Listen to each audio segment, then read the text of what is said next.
Hello, everybody. My eyes are jelly. Look at them. But hello there, everybody. In all seriousness, hello there. My name's Wayne Walker. Good times to you all. Not streaming today, but I've come to share some wisdom, I suppose.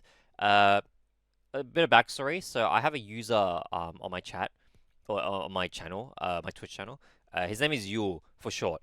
And after my stream ended a couple days ago, or rather yesterday, sorry, yesterday after my stream ended, Yule decided to redeem a wisdom toggle. And essentially, what it is that people spend their channel points and then they can just get me to talk about, I don't know, like life, self confidence, jobs, whatever they kind of want, general like wisdom or like advice about, I suppose. Not that I'm a therapist, by the way. I'm generally not a therapist, nor do I have any type of professional credentials at all. Just want to clear that up. Thank you very much. But you has a very interesting way of asking for wisdom.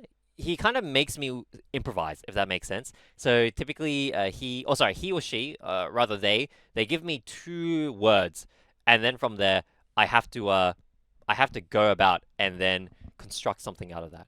And the two words that you gave me after my stream ended were spades and slinky. So I'm just looking at the my Discord channel because you reminded me of what the words were. Thank you. Um, and I had a really good think about this, and I think what I've thought of is that you shouldn't unearth your misery, if that makes sense, or you shouldn't fall into misery, or maybe another way of saying it rather is that you shouldn't fall in love with your misery. I think that's a more succinct way of putting it. For example, I feel as though like let's say there's a big field, and let's hypothetically that's a metaphor for misery, right? You don't just pull out your spades and then from there dig like a massive hole or trench with your spade, and then just like a slinky, fall into it, right? You shouldn't do that. And I think that I have a practical example of this, or like, or maybe not practical, but like a personal example of me falling in love with my misery, and probably not effectively working on my mental health. Sorry, that was a bit of a mouthful of a sentence, but let me just share the story with you.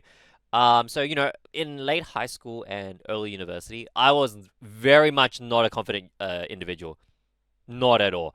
Especially when it came to like self confidence, self esteem, just in general, it was really, really dirt poor. Um, and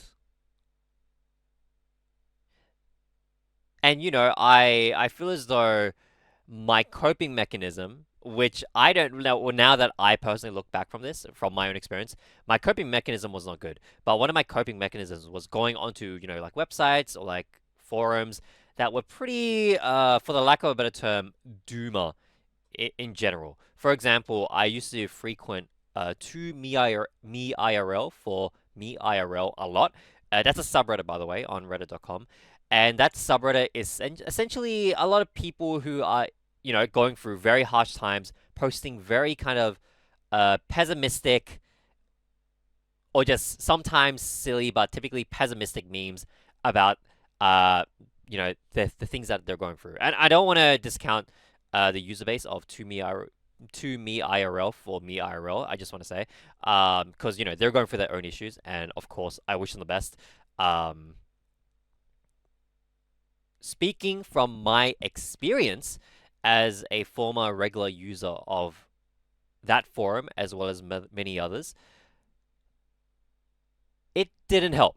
It genuinely didn't help having the mindset of things are never going to get better or like I'm never going to improve, right? That's definitely not, in my opinion, from my own personal experience, not something that helped me during my one of the rawest stages of my life, or rather one of the rawest stages of my development, I guess you should say.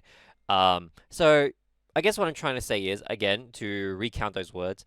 Uh, in the field of sadness, don't pull out your spades and dig a massive trench and then fall inside of it like a slinky. Instead, I don't know. I mean, everyone has their own ways of coping, obviously. Everyone has their own ways of developing a positive mindset or self confidence or self esteem.